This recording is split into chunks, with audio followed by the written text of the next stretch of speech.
All right, so while we're waiting on people to rejoin the room, looks like almost everybody is back. Just a quick update on what we have planned for the rest of the evening. Now we're going to talk a bit about Co-op Dayton and the services that we provide. OSU will talk about their services, so we'll be able to answer all of your questions regarding where do we start.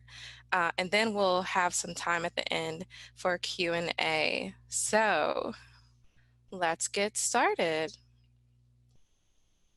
So again, my name is Cherrelle Gardener. I'm the program manager at Co-op Dayton. And Co-op Dayton is most known for our flagship project, Gem City Market, which we'll be talking a bit about opportunities to get involved there in a few minutes.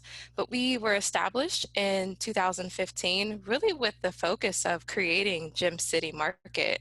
And then we realized that the co-op model can fit so many needs in our communities and that there's a variety of different structures that can fit the business needs that we see. Originally, we were really focused on union worker cooperatives, but in organizing efforts and engaging with our community, we realized that there was a strong need for multiple co-op models and social enterprises that meet compelling community needs, such as addressing food apartheid, access to housing, and health and wellness. So what do? We provide ongoing education to the community and people who are interested in the co-op model, such as presentations like this, Co-op 101s, and presentations about governance structure. We provide startup support and support with current businesses who want to transition to a co-op model. And we do this through really 3 services provided through our network. So we have Incubator, our Incubator program, which is to really help you clarify your vision of what this co-op model can look like for a business that you're interested in. And then if you know that you want to be a co-op or a social enterprise, you're really passionate about having a democratic work structure in your organization, you can join our network and receive ongoing support for a small membership fee that will help you launch your business, convert your business, and have ongoing support once you're established as a co-op or democratic workplace, such as governance support. You'll have an employee owner manual and training sessions and ongoing coaching referral through the life of your business. And we're really big on like we're going to help you climb, we're going to help you grow, and you're reaching back into the network to help startup support. And that could be through mentoring or just by ongoingly paying your membership fee to help us develop new co-ops. So now let's talk about Gem City Market.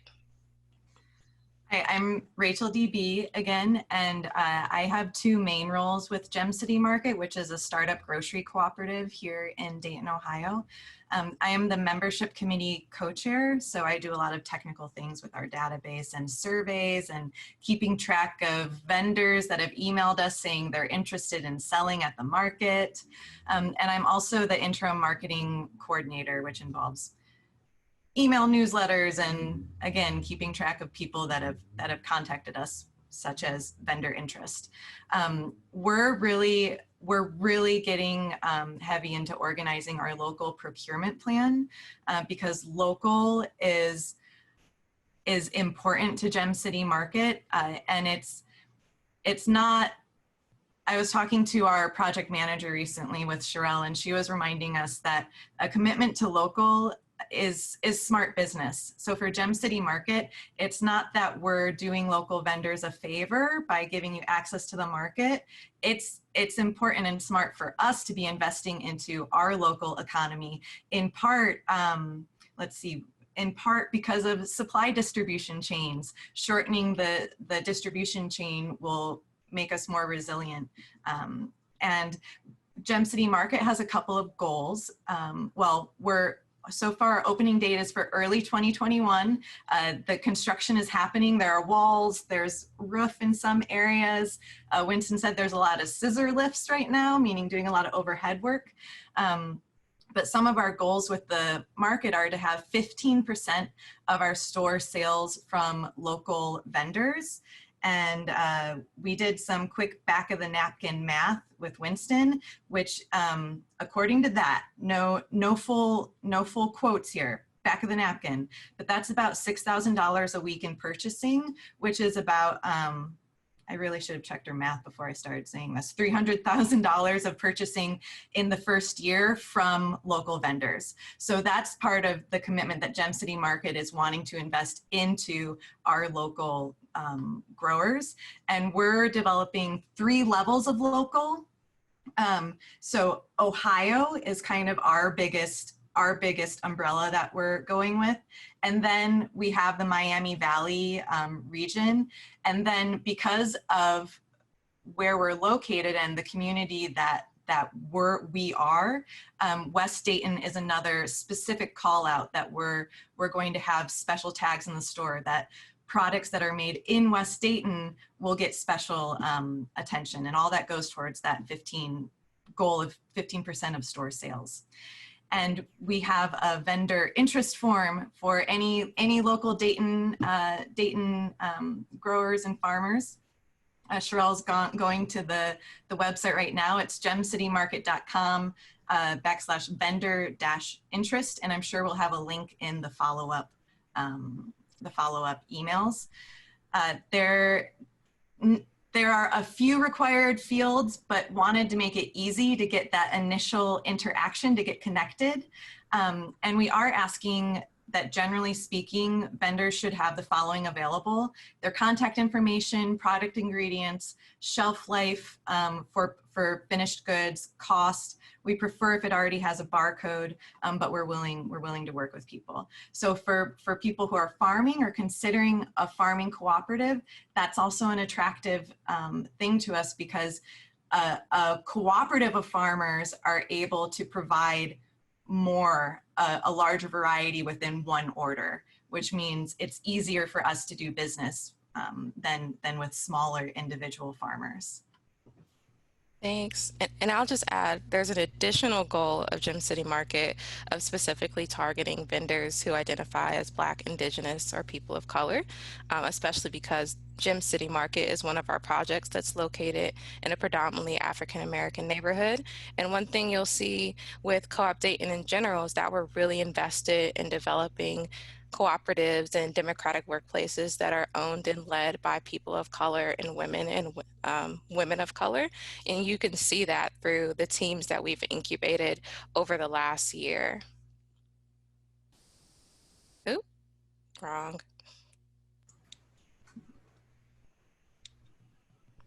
All right, and then here's our contact info. We'll be sure to also drop it in the chat, but I want to give time for OSU to introduce themselves and talk a bit more about their services as well.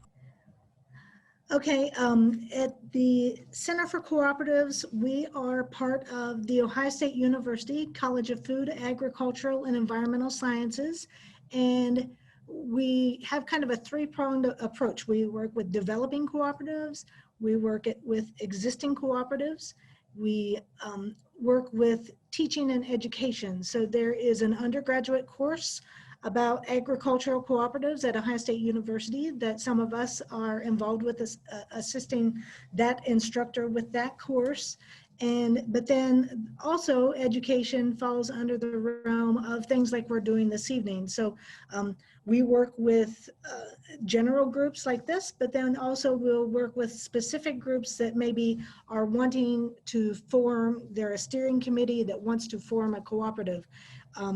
Some of the services that we offer are those startup services and helping to form that initial group, helping to get together, when you get together a steering committee, helping that group to understand what a cooperative is and helping them to evaluate and decide if a cooperative is the best type of business for them.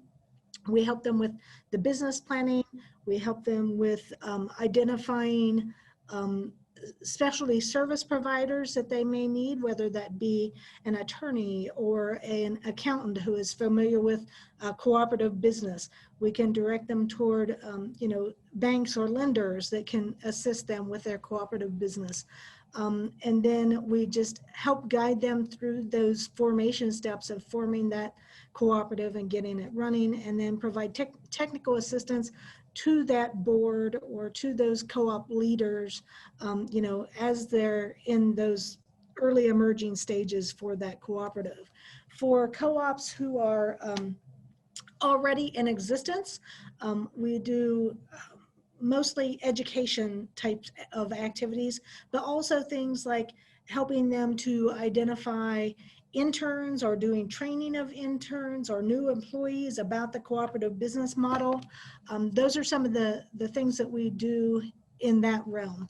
I'll share my screen here and Joy, you might mention, we sometimes work together with specific cooperatives. So sometimes a cooperative will reach out to us directly and we'll form a training based upon that cooperative's needs. Right. For instance, we have a training that we do that is solely focused on directors that are within a cooperative. And so the last one that we just did was with Mid-American Council, and it was just people from that group that came, and it was their directors, and that was the focus of that training. So we do specific trainings with individual co-ops as well. right. So I'm sharing our webpage. The easiest way to find it is to go to go.osu.edu/cooperatives. We'll take you to our webpage where you can see about all the different things that we do. You can go to the Meet the Team page and find all of our contact information there. I'll just leave that pulled up for a little bit. Really here at Piketon, our team members are Hannah Scott is our program manager, Ryan and myself are cooperative development specialists, and then Carissa is our program coordinator. Tim Hobb is actually the chair of the department, and so by default he is, you know, part of our co-op team, but we don't see a whole lot of him. And then Tom Worley is very involved with us. He is actually the director of the OSU South Centers here in Piketon, but he is an economist by trade, and so he takes a special interest in cooperatives, and he is actually the director of our center, and he's very involved with the activities with our group as well. If anyone has any questions or any way that we can help you or your group, or if you're considering forming a cooperative, you're welcome to reach out to us, and we would be glad to meet with you to see, you know, what ways we can help you. Something we might add too, you could reach out to us. We have what's called a listserv where we send out information about our center. It includes events like this evening that went out on that listserv, and other types of things that we are offering, trainings, etc. But you can reach out to me, Joy, or Ryan, one of us, and we can get you added to that listserv so that you can see or hear about future things that are going on or important information about co-ops that are happening currently. Right. And you can also find us on Facebook. Fairly active Facebook page, and we also have a Twitter account as well, but here's our Facebook page where you can kind of keep up with what's going on. We share things from the co-op world, things about events and workshops that are happening, so you can look us up on Facebook there and follow us. Okay. Alrighty, thanks everyone. So now we have time for questions and general discussion. And one point I forgot to say is that if you want to meet some of the startups that we've worked on, I just dropped a link in the box. We have a pitch event October 16th at 5:30. I believe that's right. It's in the Eventbrite, but meet some teams that are currently going through our program and starting up co-ops. Okay, so the first question is there a list or directory of existing co-ops in Ohio? That is an excellent question, a great idea. We will get on that. Well, Carissa, why don't you answer that? Sorry, I have my mouth full. Okay, so the reason Joy mentioned me saying something about it is we are currently, or I am currently working on a database that involves just the state of Ohio. When it is finished, it will have all the co-ops of the state of Ohio in the list, in the directory, and it will have all of the information about each individual co-op and a lot of other things that we're adding to it. We've been working on that, or I've been working on that for several months now. We hope to have this out in the next couple months, so stay tuned. Great. And is that going to be for all types of co-ops? Yes, it is. Awesome. Awesome. And we're sure that we won't get all of them in there. I mean, there's lots of co-ops or businesses that are acting as co-ops that maybe aren't necessarily formally organized as a cooperative through the Secretary of State's office. And so if after that becomes public, if people know of other groups or whatever, you'll be able to reach out to us so that we can get them added. And if they would like to actually form a cooperative, then we can help them with that as well. Yeah, so it's a huge process that we're going through to make sure that the co-op is actually a co-op. Several different things that I have to go through for every single individual co-op to confirm that they're an actual co-op in the state of Ohio, et cetera. But like Joy mentioned, you know, there's always going to be glitches. If there's somebody that we miss and somebody notices that, we would appreciate someone reaching out to us and letting us know. But for the most part, we feel like in the end we will have a pretty steady and good information and be pretty accurate as to what we're putting out there before we actually put it out there. Great. So are there questions that came up during the breakout rooms that we can answer or share with the group? So, Cherrelle, our group was just getting into a good discussion. I had 3 or 4, and the reason was, and Joy can jump in on this, and this is part of why we were having the discussion. It was about the Southern Ohio Growers Co-op.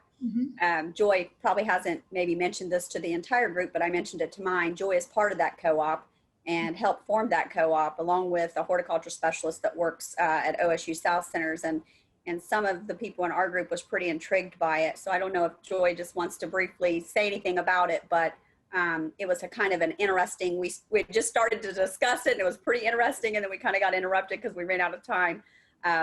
But it was a co-op that was formed by several people that are right there within our South Centers. Yeah, so let me change the spotlight here. The Southern Ohio Growers Cooperative was something that formed because a large retailer reached out to the horticulture specialist and said, we want to purchase locally raised produce. Locally raised pumpkins was what they wanted. But the problem was there weren't any single growers around that could meet the demand that one retailer had. And so it would just be impossible for one grower at that time to be able to service all of that need. And so that horticulture specialist came to the Center for Cooperatives and he said, you know, if I can find some growers, can you help them go through the steps to form a co-op so that they can market to this large retailer? And so when it started out, there was 8 growers that went together to form the co-op, and we each put in, I believe it was $500 that first year to kind of get it off and going. And then we immediately turned around and used that to, you know, purchase seed or purchase our bins or something. But anyway, the thing of it was, the idea was that that one wouldn't be able to supply all of those, but we had enough different growers and we were to be able to diversify and raise different varieties at different farms.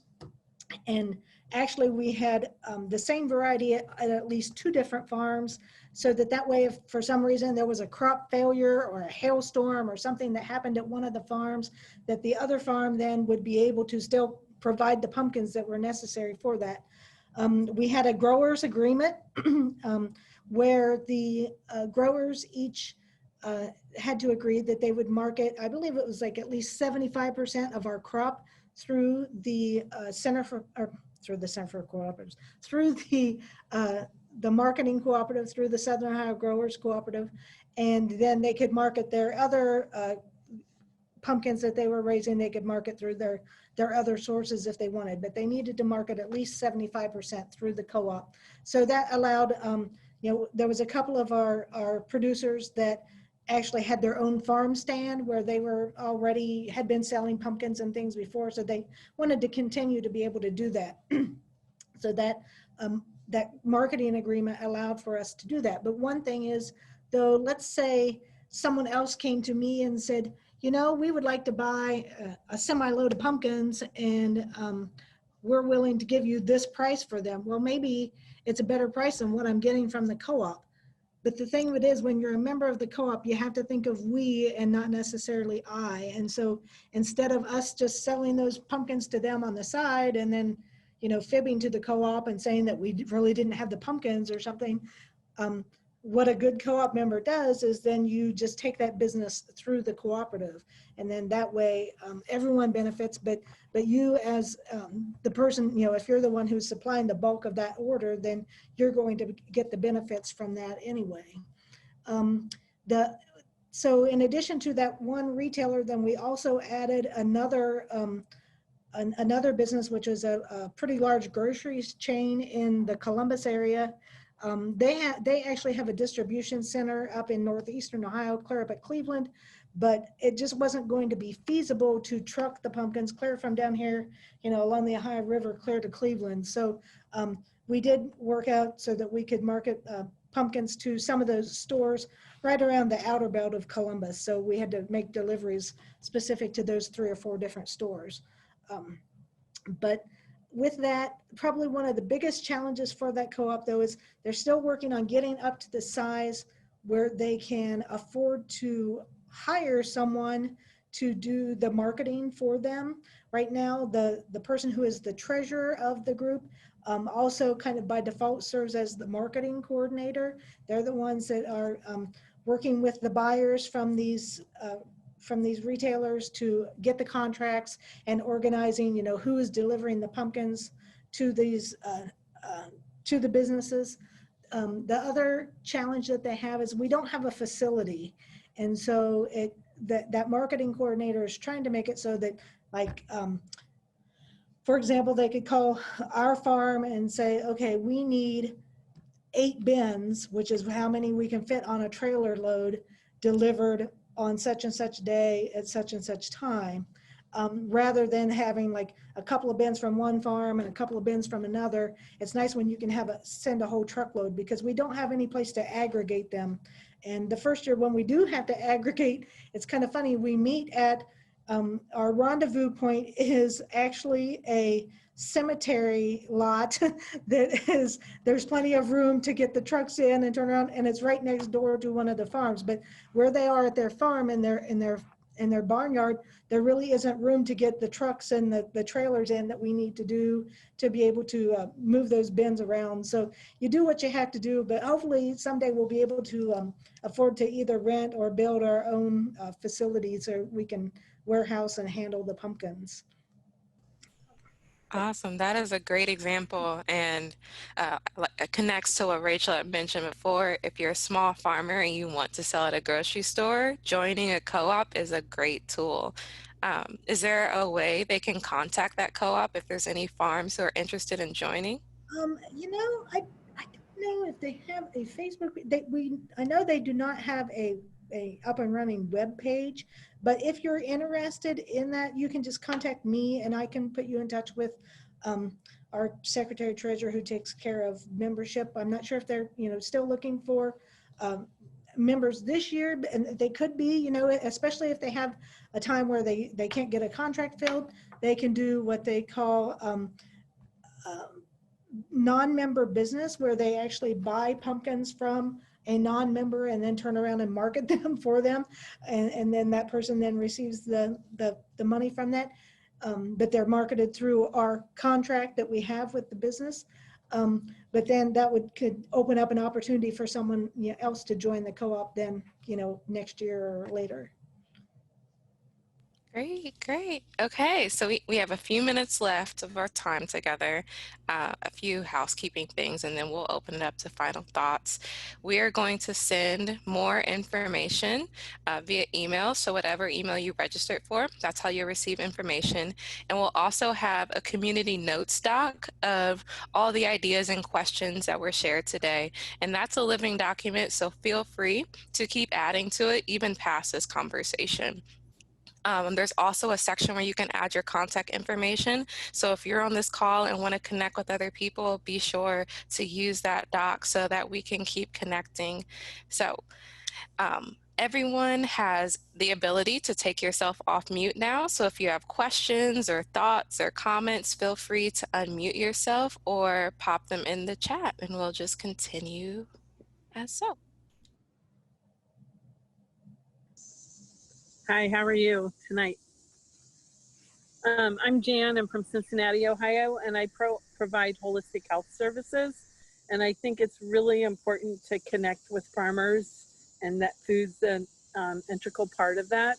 And so I've been twirling in my mind even before this if a co-op would be a way to connect different types of work together to form an umbrella of wellness. Is that a good way to state that?